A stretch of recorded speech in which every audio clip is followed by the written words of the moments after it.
Top 5 reasons you could be happy as an Eagle fan at this moment. 1. You own Peyton Manning in your fantasy football team.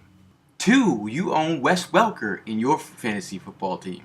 3. You own Demaryius Thomas in your fantasy football league. 4. You own Jeff Mail in your fantasy football team. 5. You're excited for Breaking Bad, the finale.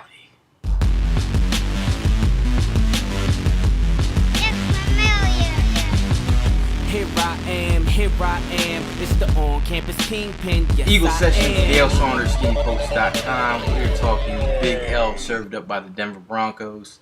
The Eagles lost to the Broncos 52-20. The Eagles haven't been beat that bad since 1972 when the Giants put 62 on our beloved Eagles. But we're talking the present here. I mean, we knew what was coming. We knew Peyton Manning. We knew the up-tempo and the high-powered offense was coming. And Peyton Manning is a guy who works magic on the field, and the guy has 14 touchdowns in the first 4 games, which is ridiculous. So looking at that situation, it was a tough offense that we were facing. You cannot help them along the way via a kick return for a touchdown, a block punt for a touchdown, a missed field goal by Alex Henry. I mean, this guy's supposed to be the most accurate kicker in NCAA history, and this guy's missing kicks 2 games in a row. I mean, those are the situations that I'm talking about. You cannot give up certain, make mistakes. You can't go off sides like Fletcher Cox did against Peyton Manning, giving him a first down twice. You just can't do those kind of things. Offensively, let's look at the Eagles here. Vic, he had a decent day, given the fact that he had a lot of pressure in his face. Vic was 14 for 27, 248 yards passing, 41 yards rushing. LaShawn McCoy 73 yards, 4.6 yards per carry, which was pretty awesome. It just seems like the Eagles just didn't get into rhythm as much as they wanted to, and once they did get into rhythm, they got down by the end zone. And you got to be successful in the red zone. I mean, it's imperative. You can't be a successful team in this league and then stall out in the red zone, especially against the Broncos. Like looking back at big play in the game earlier in the first couple of drives. Brent Selleck, a catch that should be made. I mean, that's a catch that is right in your breadbasket. You have to come down and make the catch. I mean, you can't leave plays like that on the field. Settling for a field goal is not what you want to do at all. I mean, last week I said, in order for the Eagles to be successful, they cannot settle for 3. Settling for 3 in an up-tempo offense like this, and you're only getting 3 points, is ridiculous. In the first half, I thought the Eagles did a good job containing Peyton Manning. I mean, they did have the ball for a period of time and kept him off the field. But at the end of the first half, they had a shot to come back and, put up some points. But the Eagles defense did make a little stand. Big shout out to Cedric Thornton to come up with a big sack. That helped a little bit. So that was a positive. I mean, you're going into the half only down a score, and a score and some change. I mean, that's exactly where you wanted to be in the game. I mean, granted, if Selleck might not drop that ball, it could have been tied up or been closer than we wanted it to be. But that's exactly where you want it to be going into in the half. This game is winnable. We are in a winnable situation, but I mean, Peyton Manning does what he does best, and he dinks and dunks and just keeps your defense on the field the whole time. And you knew what was going to happen, so don't be shocked when you saw what you saw.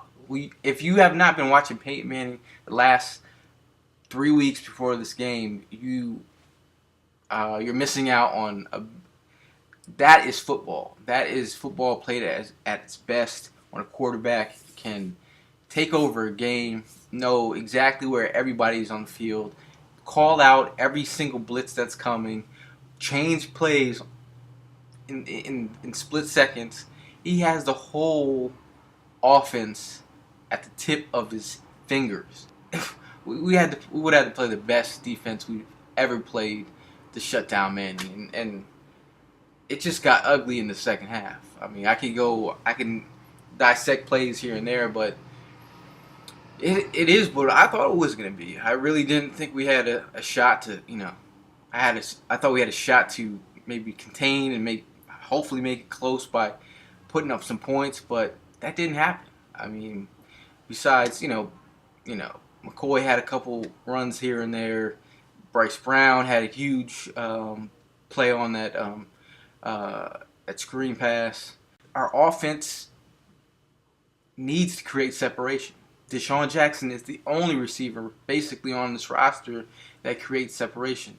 Defenses that are playing against us are playing man up. And if you can't get separation when defenses are playing man, it's a wrap. Riley Cooper, he's not getting separation. Avant, not getting separation.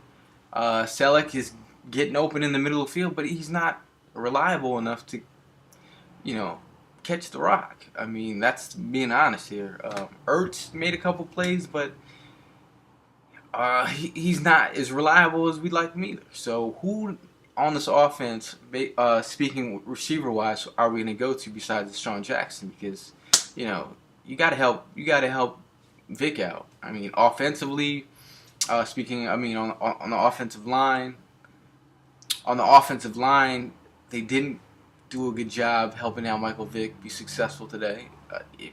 Lane Johnson, like his first name, there was a lane that he was opening up for guys to just run right by him. And you look at Sean Phillips, he's a veteran, a rookie lineman. He's got tricks for days that Lane Johnson might not know of yet. They just had to play better in the trenches, really. They got one sack on the defensive line.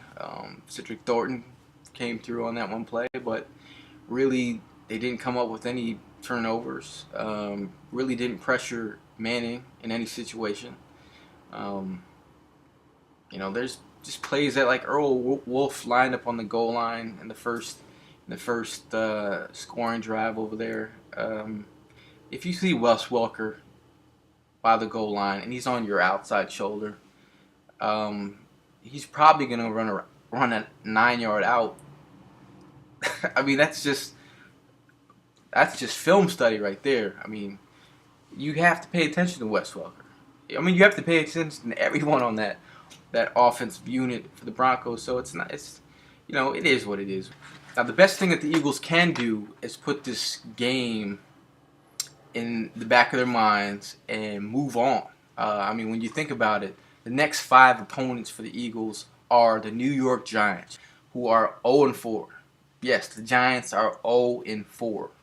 So that is a winnable game. We're 1-3. They're 0-4. It could be a dogfight. We'll see. You have Tampa Bay Buccaneers, who are also 0-4. Another winnable game. They have a rookie quarterback now starting for them. After that, they have the Dallas Cowboys, who are now 2-2, who lost to a Chargers team that we just lost to. But after that, the Giants again. So that's another winnable game. Not saying that we're going to win the game, but it's a winnable game. Teams that have gone through some heartache, just like we have. So, and then those are teams in the division. So if we start winning those games, you could be undefeated in the division, beating the Redskins already. Then if you beat the Giants twice and then beat the Cowboys, you have a pretty good shot at running the table. If you could knock off the Redskins again and then perhaps beat